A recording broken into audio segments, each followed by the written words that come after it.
There's something that happens in midlife, and it's so quiet, you might miss it.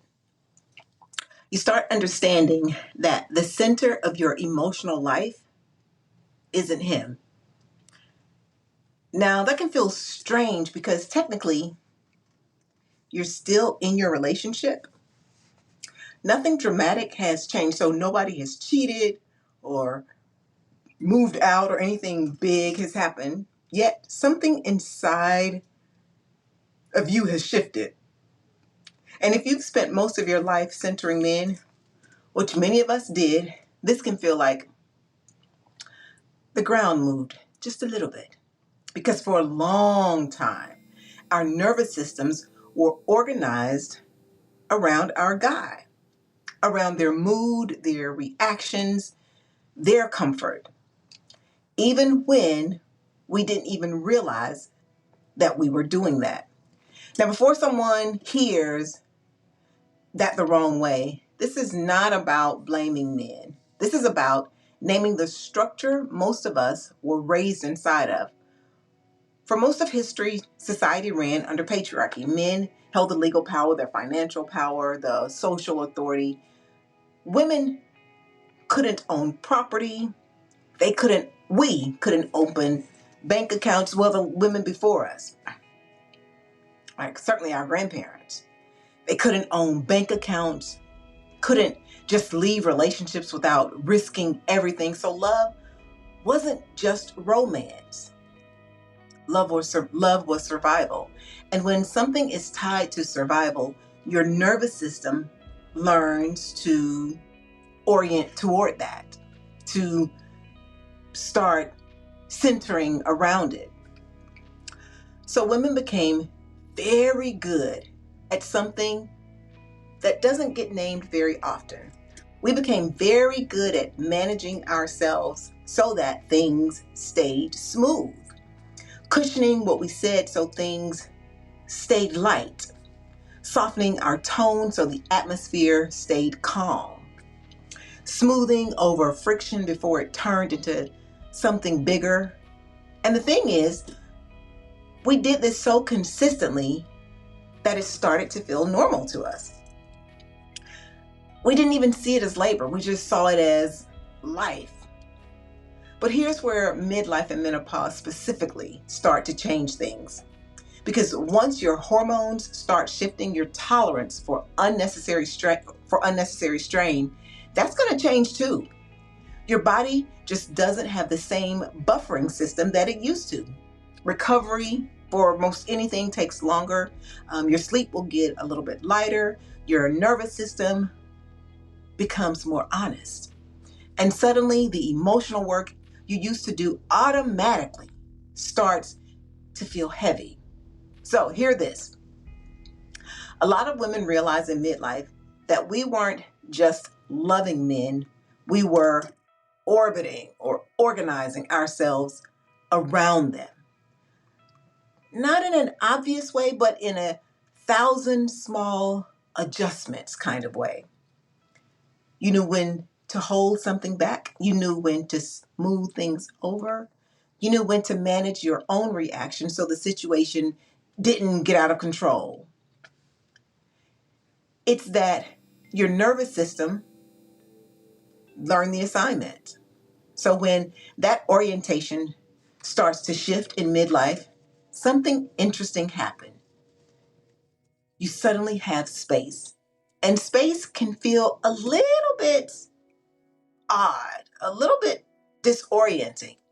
When you've spent decades stabilizing others, that your body just starts to react in a very new way. For a long time, we spent our time scanning, wondering, how is he feeling? Is he okay with this? Will this cause tension?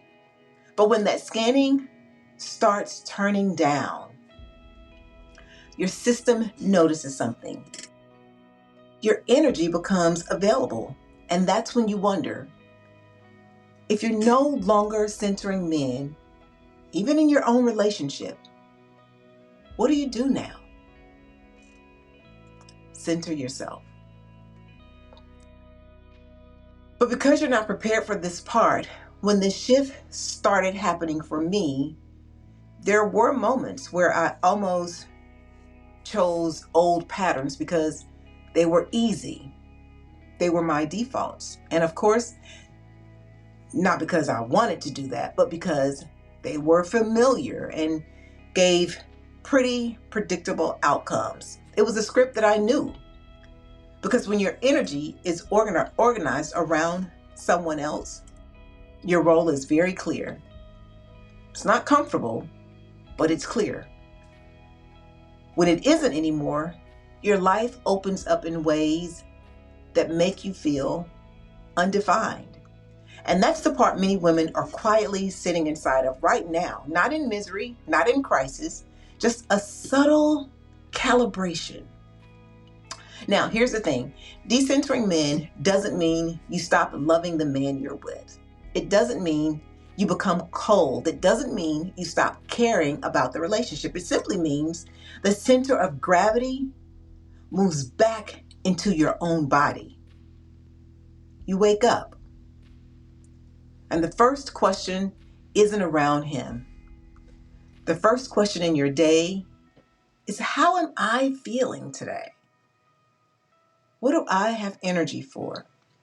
What actually feels aligned for me right now? What kind of life do I want to be living as I get older? And when that orientation shifts back inside of you, something really interesting happens. The things that start filling your time, those things change too. You start investing in your body, you start investing in your strength, your health, and even your sleep. Because in midlife, you realize that your body matters in a different way. In midlife, you start paying attention to ideas you had years ago that you never had time for. Creative work, projects, businesses. You start noticing what genuinely interests you when you're not managing someone else's emotional world. And sometimes what fills that space is simply peace, quieter mornings, unrushed days, time that belongs to you. For some, this shift can create tension in your relationship.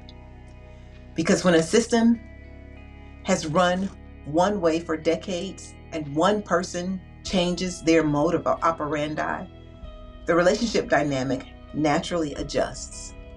But that doesn't mean something is wrong. It just means you're coming back into yourself. And the truth is, many women reach midlife and realize something quietly powerful, that we were taught to center being chosen, but not taught how to center ourselves.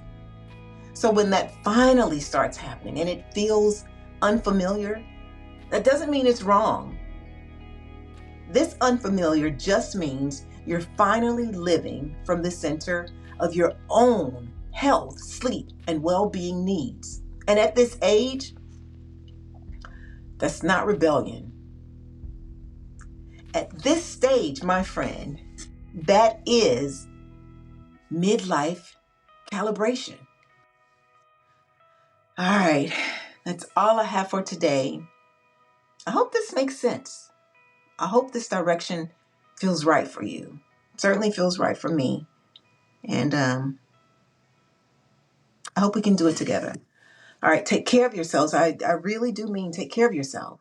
And I will see you next time.